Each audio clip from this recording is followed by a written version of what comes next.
If you want to record sounds on a Realme GT 7, all you have to do is find the Recorder app. So if you go to the app drawer, you should be able to find Recorder somewhere.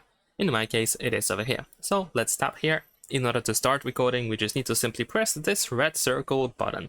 We can also grant permission to notifications, and as you can see, we are creating a voice memo. We are recording a simple audio.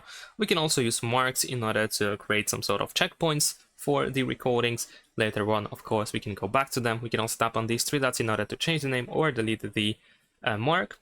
We can also create a photo mark, which is quite interesting. We can pause at any point, and then of course you can press save in the top right corner.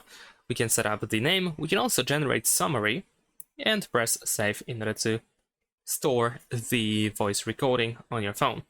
Now, if you go back to the app, you should be able to find your recording over here, so you can play it at any point. We have the summarization, we have marks, photo marks. There we go. We can also create new marks over here as we are listening to the audio. We have some additional options here and there, so as you can see, there's quite a bit of options that we can choose from. Remember that you can also tap on these three dots in the top right corner to find even more options. And over here we have the receiver mode and the speaker mode. So that's pretty much it. Thanks for watching, leave a like and subscribe.